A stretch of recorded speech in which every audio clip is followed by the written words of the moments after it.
All right, Justin Franson here with Dr. Steve Dennis at Newport Orthopedic Institute in Newport Beach, California. Thank you so much for joining us, Dr. Dennis. Very happy, Justin. Thank you for asking. We are in our Whole Body, Whole Brain Summit, and we're so blessed to talk to one of the most respected spine surgeons, orthopedic surgeons in the country here in Newport Beach. Dr. Dennis and I have known each other for probably at least a decade. And more than that. More than that. Worked with his kids, both of them, just exceptional athletes. And he really saw a difference in how we were training the athletes and having more postural awareness and building a foundation. And so today, what I would love to talk about with you and to hear from you is hear from a new orthopedic expert on injury prevention. He sees people oftentimes too late in the game when they've already done something, they've overtrained, they've overused, they're thinking that they're well advanced way more than they really are, and we want to hear from the expert. So if you can share with us about just your top 3 items that you would recommend for injury prevention. Well, certainly I think alluding to what you just mentioned, Justin, is that I don't want to see someone overtrain. I mean, the intensity, particularly that we see in the young people today, is so significant that these kids are never allowed a chance to really recover.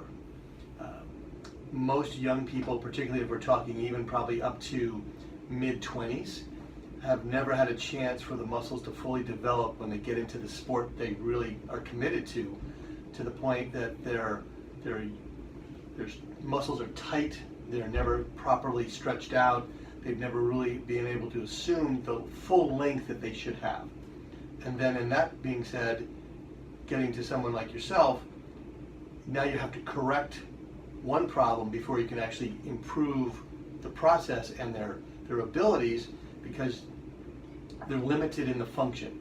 Their hip motion is restricted, or their pelvis is tilted, or their hamstrings are too tight in the lower extremities. Their back is very tight and not mechanically positioned properly to do the training they want to do.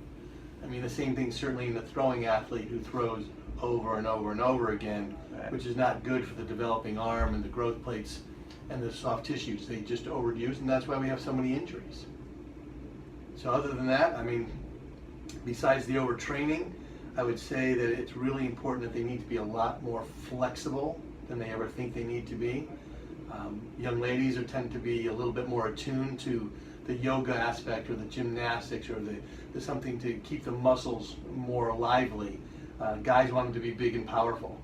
You get big and powerful, they're less functional, and we both know how that happens. They get thick, they don't get long. We want them to be good endurance-wise. We want them to not fatigue, but we need them to be strong at the same time. But that works better when they're much longer than they are when they're shorter. Getting a young guy to think he has to stretch twice a day, they think I'm an idiot. But basically it's like, this is how you'll prevent injury, right, before and after an event or training. Let's think, what would be a third one for us? Well, it's always about mechanics. No matter what you're doing, you can't compromise a joint function because you're too young throwing a curveball, or you're doing something so repetitive to where you start to lose the actual design of what the joint and the muscle function is supposed to do. So it's really inherent, particularly in the training aspects, as you're so good at, that postural awareness, that proper mechanics and biomechanical lifting techniques, all the things that will prevent them from hurting themselves when it comes down to those instantaneous responses they want. Mm-hmm. But if they're not doing it correctly to start with, you're never going to get it. Yeah, fantastic. Well, we see that with the Smith machine. I mean, that impinges the shoulders. It's like a linear movement when the shoulders hinge. And yeah, so let's jump into some specifics on some lifts. I never really lifted a lot when I was younger because I didn't think any of the strength coaches back then knew what they were doing. So I'm like, wait, do I bench and do I arc my back when I bench, or do I flatten it out? So what is a proper weighted bench press for someone to strength train?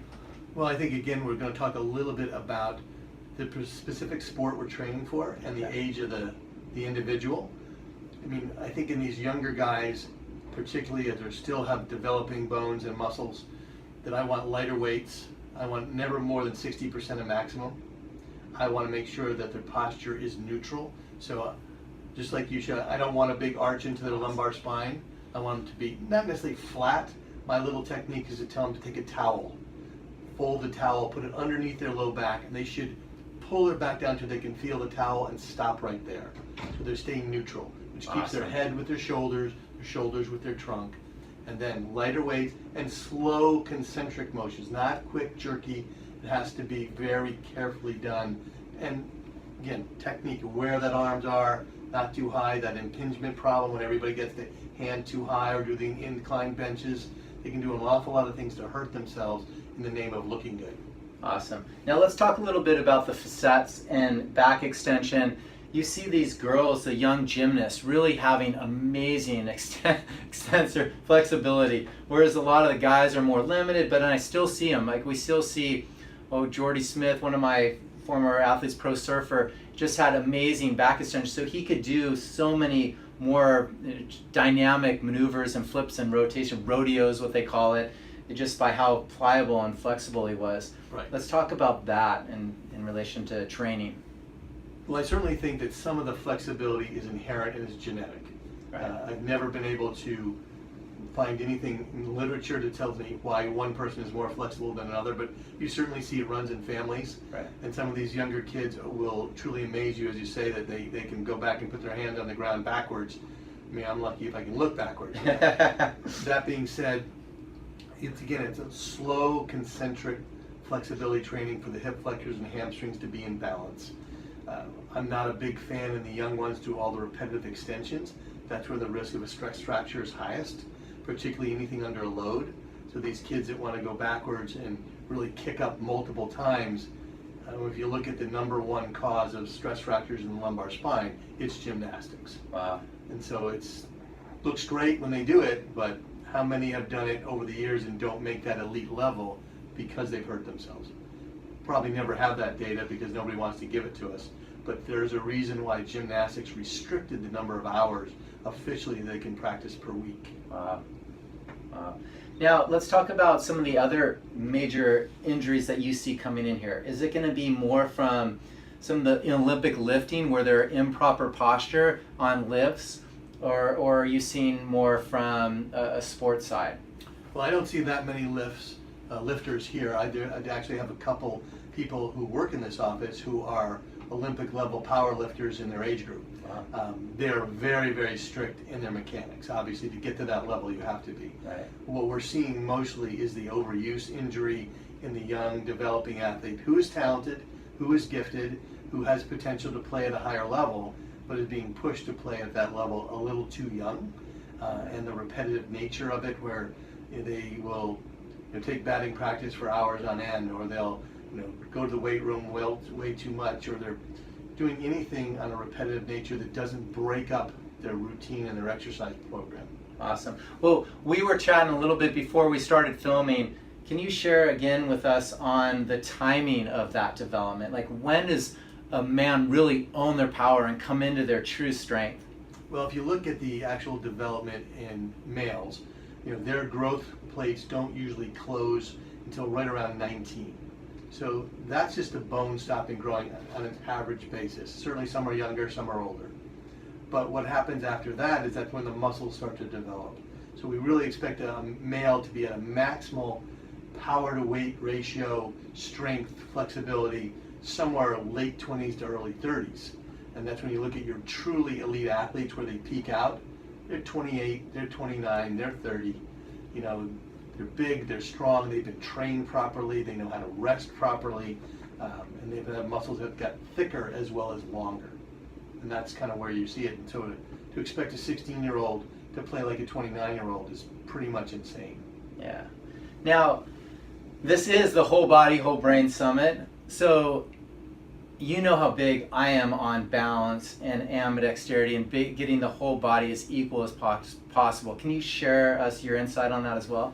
Well, I think there's no question that I encourage all of my patients, when I see particularly those who have an injury, that everything ought to be treated on both sides. They may be more symptomatic one side or the other, which we're going to address from a pain perspective, but the only way we're going to keep them out of pain is to make sure the right and left side are balanced, the flexibility is equal, you know, the ratio from spine to pelvis to lower extremities all has to be the same. And if that's not happening, obviously the same thing in the neck and shoulders, but if we don't keep everything in balance, despite the fact one is going to have a dominant side, then you're going to find that asymmetry. There's a great article that was written now close to 30 years ago about baseball pitchers, and they did electrical testing of their trunk muscles when they threw. And what you saw was the pitchers who had the least number of injuries, the most effective as a pitcher, their opposite side to their dominant hand was the most powerful.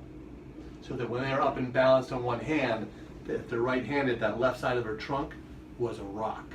And that kept them from injuring themselves. Nobody realized that until they started actually measuring it. Yeah, that's awesome. Well, it's so true. I mean, you look at biomechanics, it's opposite and equal. Right. So when you're throwing that hand, if I'm right-handed right now, that hand's going to come in and be opposite and equal to the other one. So we see so many football quarterbacks, they're teaching that hand to stay out, and that's not equal to the opposite hand closing in. So we need to have that awareness of really balancing in that opposite knee. That's a huge point right there. Yeah. It has to be, particularly in a throwing athlete, that opposite side needs to be really strong. Their core needs to be really good. They need to have that flexibility through the hip flexors and the hamstrings. Otherwise, they're just not very effective, because you can't throw with the arm and elbow forever without getting hurt. Right. And I've heard even studies, I think, that they've trained golfers, right-handed golfers, to start to hit left-handed, and after about 8 months, they became better players because the backhand of their right hand had a stronger motor control. Wouldn't be surprised. In fact, one of the best golfers I've ever played with years ago could take a 9-iron backwards and hit it almost as well as they could hit it normally forward because of that. Yeah. But these are elite guys. Yeah. Oh, you have to train for that.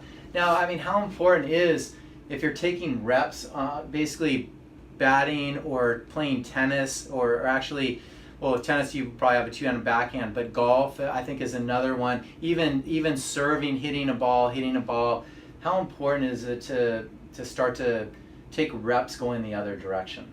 It's a good question. I'm not sure anybody's ever really seriously looked into that objectively.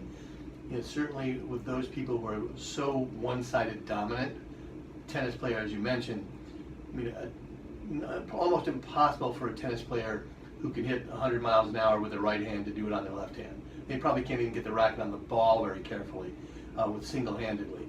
I think that there might be a little bit out of the ordinary for those who can play ambidextrously. I mean, there certainly are some. The two-handed backhand's a good example of it, but they're still controlling it with their dominant side. Right. So, is it a reasonable thing to do? I think it'd be a lovely study to do if we could get someone young enough. I'd like to pick like the 14-year-olds and see if we could train them.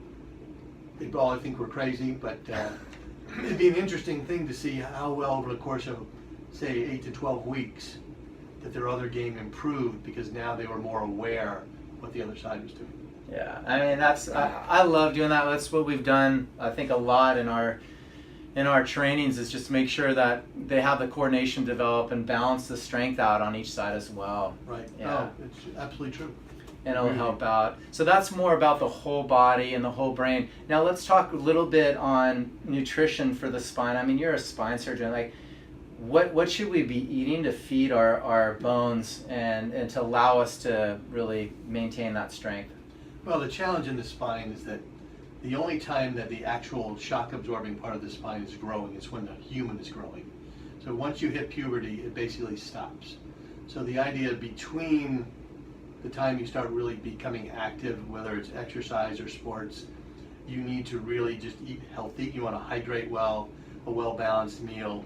You want to stretch. Again, it's down to the mechanics of keeping things working the way they're designed. We've never found anything specific that really helps the disc, because the blood supply is external to the disc.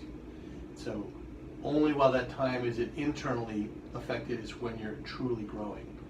So what you get at puberty is what you've got for life, so you better protect it. Right, definitely. I wish there was a better answer to that one, but if I meant that one, I could retire.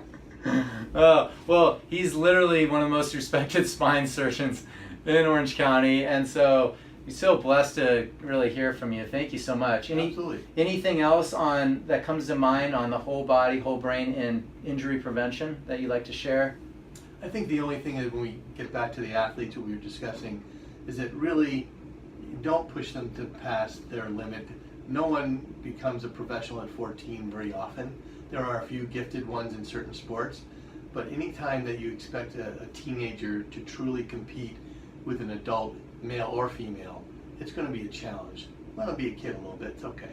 Awesome, awesome. I love that, having a 10-year-old and then seeing so many dads and parents that want their kids to be the next greatest. It's okay, there's plenty of time.